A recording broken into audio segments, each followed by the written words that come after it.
Praise the Lord. கர்த்தருடைய பரிசுநாமம் மகிமைப்படுவதாக. எரேமியா புஸ்தகம் 4ஆம் அதிகாரம் 3வது வசனம். யூதா மனுஷரோடும் எருசலேமரோடும் கர்த்தர் சொல்லுகிறது என்னவென்றால், நீங்கள் முள்ளுகளுக்குள்ளே விதையாதிருங்கள், உங்கள் தரிசு நிலத்தை பண்படுத்துங்கள். எனக்கு பிரியமானவர்களே, இயேசுவின் நாமத்தினால ஒரு மனுஷனுடைய வாழ்க்கையில் நிறைய விஷயங்களில் கஷ்டங்கள் இருக்கிறது. ஆனால் கஷ்டத்திலே மோசமானது எதுன்னு சொல்லி பார்த்தீங்க அப்படின்னு சொன்னால், அது வந்து பார்த்தீங்க அப்படின்னா சாபம் தான். சின்ன வயசில் இருக்கிற குழந்தைங்களுக்கு கூட இன்றைக்கி பலவிதமான வியாதிகளில் பாதிக்கப்படுறவங்க இருக்காங்க. சுகர் வருது. சுகர் சாப்பிட்றதுனால சுகர் வராது.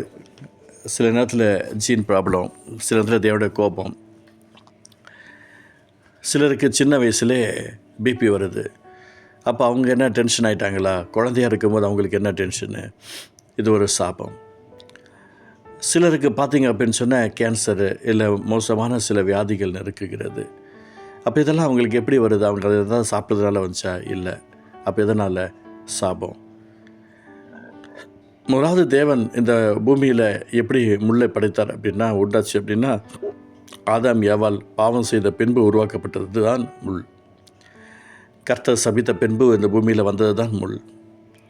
அப்போ இன்றைக்கி இந்த முட்களுக்குள்ளே விதையாதிருங்க என்று சொல்லிக்கிறேன். நம்ம சாபத்துக்குள்ளே இருக்கிற வரைக்கும் நாம் விதைத்து அதில் எந்த அறுவடையும் பார்க்க முடியாது. சரிப்படுத்த வேண்டும். அதே மாதிரி தான் மற்றவர்களை சாபத்துக்குள் இருக்கும்போது அவங்கள சரியான பாதையில் நடத்த முடியாது. அதான் சொல்கிறாரு, யூதா மனுஷரோடும் எருசலேமியரோடும் கர்த்தர் சொல்லுகிறது என்னவென்றால், நீங்கள் முள்ளுகளுக்குள்ளே விதையாதிருங்கள், உங்கள் தரிசு நிலத்தை பண்படுத்துங்கள் அப்படின்னு சொல்கிறார். நம்முடைய நிலங்கள், நம்முடைய எண்ணங்கள், சிந்தனைகள், ஏக்கங்களை முதலாவது சரிப்படுத்தணும். சிலர் இஷ்டம் போல் விக்கிரகத்தை நேசிக்கிறவங்களாக இருப்பாங்க. ஆனால் நான் பைபிளும் படிப்பேன் அப்படின்வாங்க. ஏங்க, அதெல்லாம் ஒன்றுமே கிடையாது. வசந்த பிரகாரம் நடக்காமல் நீங்கள் பைபிள் படித்து என்ன பிரயோஜனம்? வசந்த பிறகு நடக்காமல் நீங்கள் உபவாசம் என்ன பிரயோஜனம்? வசந்தப்படி நடக்காமல் நீங்கள் உங்கள் இஷ்டத்துக்கு உலகத்து பிரகாரமாக இருக்கிறவங்களோட தொடர்பில் இருந்துகிட்டு இருந்தால் என்ன பிரயோஜனம்? ஒன்றுமே கிடையாது. உலகத்தில் உள்ளவைகளிலும் அன்பு கூறாதிருங்கள். ஒருவன் உலகத்தில் அன்பு கூர்த்தான் அவற்றில் பிதாவின் அன்பில்லை என்று கர்த்தர் ஏன் சொல்லுகிறார்?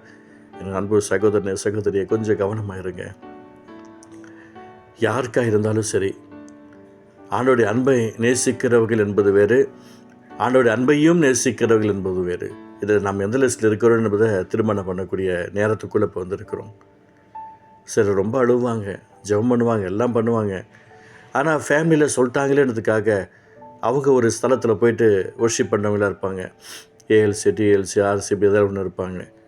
அதை விடாத வரைக்கும் இவங்களால் அந்த தேவனுடைய பலத்தை பார்க்கவே முடியாது. அது தூக்கி போடாத வரைக்கும் ஒரு நன்மையை பார்க்க முடியாது.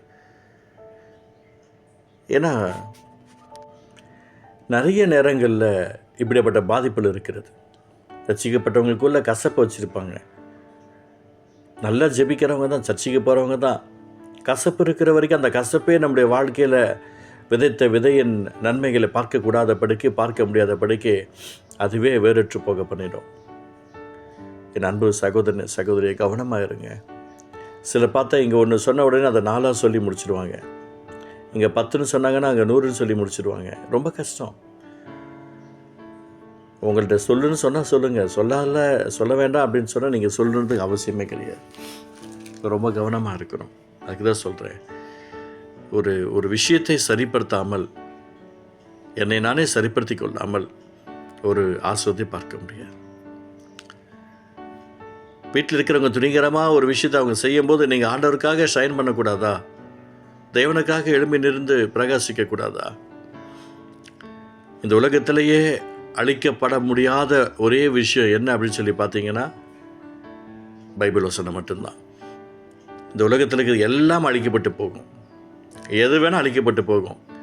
சொல்லுவாங்க பிளாஸ்டிக்கெல்லாம் அழிக்க முடியாதுன்னு சொல்லிட்டு. அதை அழிக்கிறதுக்கு கூட இப்போ வந்துட்டு நிலைமையெல்லாம் மாறிப்போச்சு. டிரைவரே இல்லாமல் வண்டி ஓடிக்கிட்டு இருக்குது. நிலைமைகள்லாம் மோசமாக போயிட்டு கிடக்குது. மோசமான காலத்துக்குள் நம்ம வந்துருக்கிறோம். அதனால தான் ஆண்டவர் சொல்கிறார், இந்த நாட்களில் பிரயோஜனப்படுத்திக்கோங்க. நாட்களை என்னும் அறிவு எனக்கு தாறு மாண்டவிட்ட வார்த்தை பிரகாரமாக கவனமாக இருந்துக்கோங்க. யூதா மனுஷரோடும் எருசலேமியரோடும் கர்த்தர் சொல்லுகிறது என்னவென்றால், நீங்கள் முள்ளுகளுக்குள்ளே விதையாதிருங்கள், உங்கள் தரிசு நிலத்தை பண்படுத்துங்கள். நம்ம தரிசு நிலத்தை சரிப்படுத்தணும், பண்படுத்தணும். முட்கள் இல்லாத ஒரு பரிசுத்த வாழ்க்கையை நாம் கொண்டு வரணும். அந்த பரிசுத்த வாழ்க்கை வந்த பின்பு தான் நாம் விதைக்க வேண்டும். அந்த விதையின் ஆசீர்வாதங்கள் வேறு லெவலில் வந்து சேரும். அன்பு தகப்பனே, இந்த வார்த்தையை கேட்டுக்கொண்டிருக்கூடிய உள்ளங்களில் இல்லங்களையும் ஒரு மாற்றம் உருவாகட்டும்ப்பா. கர்த்தர் ஒரு அற்புதமான ஆசீர்வாதத்தை தருவீராக. இயேசுவின் நாமத்தில் நாங்கள் ஜெபிக்கிறோம். கிருபை செய்யும். இயேசு நல்ல பிதாவே. ஆமென், ஆமென்.